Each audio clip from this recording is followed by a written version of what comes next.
যদি জন্মছকে দশম ঘরে বুধ থাকে তাহলে জানবেন এটা কিন্তু ভালো নয়। একা থাকলে, বুধ যদি দশম ঘরে একা থাকে, কেন বুধকে বলা হয় বালগ্রহ, মানে সে কি করবে কি না করবে ভেবে পাবে না, কোন কাজটা সে করবে কোন কাজটা না সে করবে। আজকে এক্ষুনি একটা ডিসিশন নিচ্ছে বাচ্চাদের মতো, খানিকক্ষণ বাদে সেই ডিসিশনটা পাল্টে যাবে। তবে এইটা কন্যা রাশি বা লগ্নের ক্ষেত্রে যদি হয়ে থাকে তাহলে দশমপতিকে বুধ, সে নিজের স্বক্ষেত্রে থাকবে।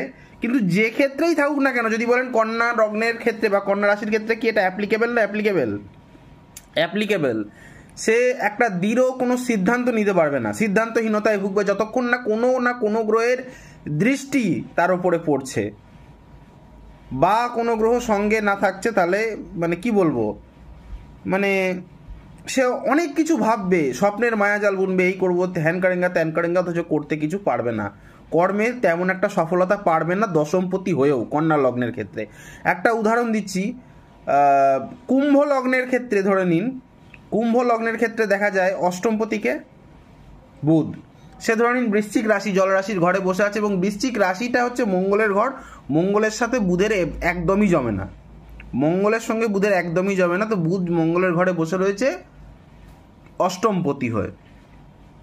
তাহলে কর্মসূত্রে বারবার পরিবর্তন আসবে, কারণ একটু তার কোনো মানে খুদ ধরলো সঙ্গে সঙ্গে সেই কাজটা ছেড়ে দিল, অথচ সেই কাজটা দেখে হয়তো করে খাচ্ছিল, আবার সে একটা প্ল্যানিং করছে যে আমি এই করে সেই করে। জীবনে কিন্তু এরা খুব একটা সাকসেস পায় না। হ্যাঁ, দশম ঘরে বুধ কুম্ভ লগ্নের ক্ষেত্রে যদি অষ্টমপতি হয়, দশম ঘরে বসে রয়েছে, সঙ্গে কোনো প্ল্যানেট বসা, বিশেষ করে যদি বুধের মিত্র কোনো গ্রহ বসে থাকে তাহলে কিন্তু বুধ সাপোর্ট পায় এবং তার ডিসিশন জীবনে উন্নতি করায়।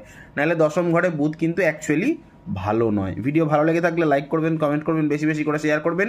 চ্যানেলটিতে নতুন হয়ে থাকলে সাবস্ক্রাইব বাটনটা প্রেস করে নোটিফিকেশনে গিয়ে অলে গিয়ে অন দেওয়াবেন, যার ফলে আমার তৈরি ভিডিও বেরোতেই সবার প্রথম আপনারা পাবেন।